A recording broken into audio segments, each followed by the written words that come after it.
So you just need two people, and like she needs a purse and a cigarette. That's all you need if you want to do it as a theater piece. You know, it's perfect for a black box. They're leaning up against the wall. It's a bar wall. So I added in book-in locations. One location for the beginning of the film, which is the interior of the bar. And I kind of opened up that world so you see the other two people, other two characters that they talk about very much. It's like essentially a love square. Like it's a dramatic love square. And those people are invisible in the play. They're just talked about inside. Like somebody has a crush on somebody and somebody doesn't like somebody else. So those people are real in the movie. And so then, you know, they walk outside, and essentially I would say 80%, 85% of the play is still outside of the bar in the film. So that's just the play itself. And then the ending scene, they go and get pizza together late at night. And so you just see them walk off stage in the play. But in the movie, we had them really go get pizza. And you don't really, you know, I added in some like ad-lib-y dialogue and, you know, just a little bit of something extra to build out the story that much more. So I think there's a little bit more mystery in the play. But there's mystery in the film too, because you're still wondering, you know, well, after they get pizza, which you do see, are they going to fall in love? Are they going to see each other again? So it's just a different type of mystery. That's really interesting. And, you know, I like that how you describe you're able to open up the world in a film more visually because you do have those options. You're not confined to like a singular black box theater. So that's really neat that you can bring in these characters who were not seen but only talked about. And, you know, how did that change the script really? I mean, did these characters get the chance to speak in the film version? And how did that, you know, what did you end up kind of adding or subtracting between the two versions? Between the two versions. Well, it's interesting because since I was putting this together very quickly, I actually didn't audition my two extras who were, you know, well, they're extras. I mean, they're, you know, featured extras. I just like saw their headshots and I was like, I knew that they were going to do a good job. and they did. And it's funny because I talked to the actor who played Kara, and she, in a way, she has just a little bit of dialogue inside. She's sort of holding court with the two guys, and the other girl feels left out, so she goes outside. And it's interesting because she is very much talked about because the character outside, the guy is trying to get her number from the girl outside. So he's kind of, you know, he's just being rude to her and trying to get this girl's number without asking the girl inside. So she's really carrying the play in a sense without really being present for most of it. And so I told her that in an email when I said, you know, I'd love for you to play this character. We're adding a little bit of dialogue. Your character really carries the play. And if I made it, or I think of it as a play, the film, and if I made it into a feature, she would be in, you know, subsequent scenes, because she actually ends up getting with the guy inside. So we did pan to, they're actually like making out on the dance floor inside. It's sort of like a rowdy night out at a dive bar. So I did sort of restructure some of their dialogue for that beginning scene a little bit, several different times. I just wanted, because they were the establishing shot. Right. And it's funny because creating that was sort of an afterthought for me because I'm thinking about, okay, the bulk of the play, but it is your establishing scene. Absolutely. So, yeah. So, how did it change, you know, the way you wrote the actions? Because like you're saying, for the play, you had just the exterior of the bar with the two actors. So it is more conversation based, but with the film, you know, you have this new scene of kind of like that dance, that party on the dance floor. And you have to choreograph, you know, how these characters are going to leave the bar to go outside. So how did that change the way you wrote the actions? Oh, that's a good point. Um, so gosh, let me think. It's funny because it's almost like when when you read a book and then you see the movie done, you can't remember exactly how you had seen it when you read the book. Does Right. that happen? I feel like that's happening to me now. I can't remember how it looked in my head when it was just a play. Um, I had to very much think about how they were set up at the bar because the three characters, Kara is holding court and talking about how she's such a heartbreaker. Like basically, I made it so that she goes to this bar all the time and she ends up, or she's a bartender, and this guy who's one of her regulars, they date and then they break up. And she, without being asked, she sends him her work schedule every week so that he knows when she's not working so he can go to the bar.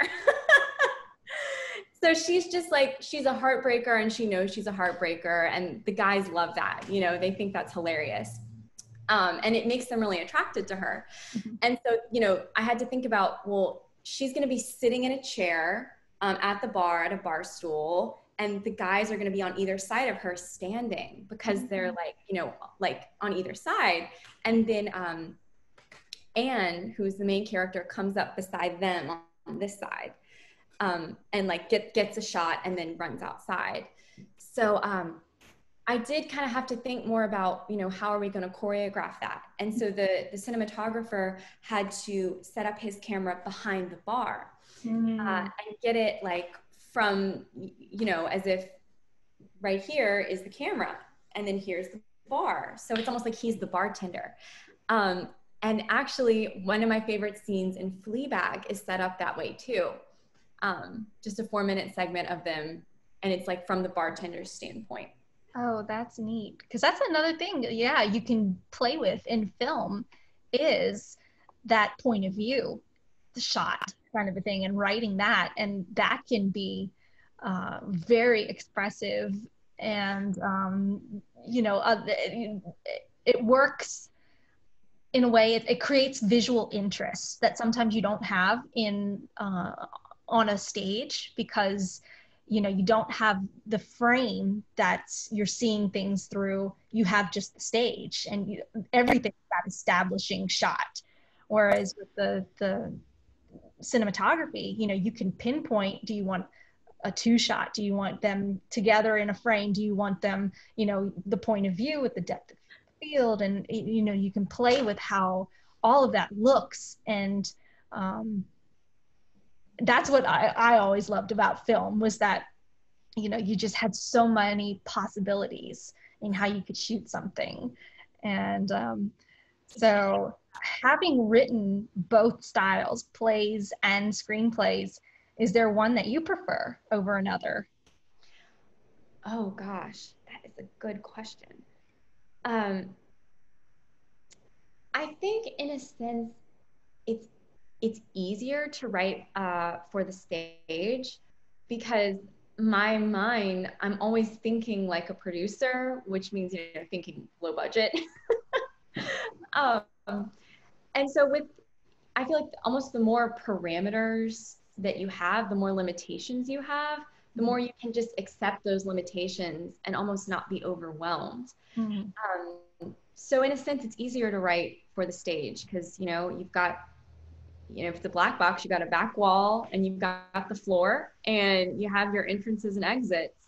And in a black box, sometimes you only have one entrance and one, So in a sense, that is almost safer, at least for me, because when you're writing a screenplay, the possibilities are infinite. And that can almost be more scary, like more frightening for me. And so that's why I'm trying to do more film because it's like, no, it's just more production, it's more pre-production, it's more planning. And, when you think about, gosh, I'm thinking about, what is that film, gosh, Manchester by the Sea. Oh. Manchester by the Sea, they go back and forth in time so much, and they're cutting between different locations at different points in time. I'm trying to train my brain to think like that, to write a screenplay like that, where you're having flashbacks and things like that. That's still really hard for me. I kind of lost my train of thought there. That's okay. But the question? With, like you're talking about with flashbacks and flash forwards, you know, I think that's definitely a trope we see more in films. I mean, this isn't quite the same thing, but I saw Idina Menzel when she was in If Then, and she played two different characters on parallel paths. Like, if she made a decision, what would happen if she made one decision versus what would happen if she made another decision. And so, you know, to pull that off, they had her, you know, wear glasses and when she was on one journey, and then not wear glasses when she was on, you know, simple character changes, like she wore sweaters more, or just little things to signal to the audience that these were parallel journeys, and to help you keep them straight in your head as you're watching it. But I would say theater is mostly linear when you think about it. You know, things go with chronological order, beginning, middle, and end. And in films, you do have the ability, because of editing, to flash back and flash forward and put things in a different order than they would ordinarily occur. And that is something, like when I was screenwriting, I did a lot of. I loved playing with time like that. And people like Christopher Nolan, you know, the way he manipulates time in his films, I just think is so neat. And so, I forgot where I was going with this, but we were talking about the linear, or the flashbacks and flash forwards, and theater. Yeah, it just completely went out of my head. I was going somewhere with it. Limitations of theater versus. Yeah. But oh goodness, it'll come back to me in a second. As soon as we move on. I know. I still have the Monday brain, but oh goodness. I was going to ask you something about how you were writing. Oh, it's gone. It's gone. So I'll just move on. Oh, it'll come back. But what is what makes good dialogue to you? Because we've talked about, you know, how there is a kind of a rhythm to dialogue, and how stage is usually more dialogue, film less. But you also have to build individual character voices. Yeah. So that was something, you know, when I was reading screenplays, I would always critique people. I was like, all your characters sound the same. Yes. So what is your approach to writing dialogue and creating those characters? You know, I just want to say this before I move on, because I think this is an unpopular opinion, but one that I think people should consider. So, A Marriage Story. You know, people love that film, and I love so much about that film. And I think part of it is that it is sort of like a play. It's very dialogue fueled. It's very dialogue heavy. But both of the characters sound the same to me. I'm like, this was a screenwriter's movie. It was too fueled, and I felt they didn't have an editor for the screenplay who said, no, these characters need to sound more different. And it also sounded like a short story adaptation, which I kind of liked. But, you know, so even in like big Hollywood films, I think that can be an issue, that characters sound the same.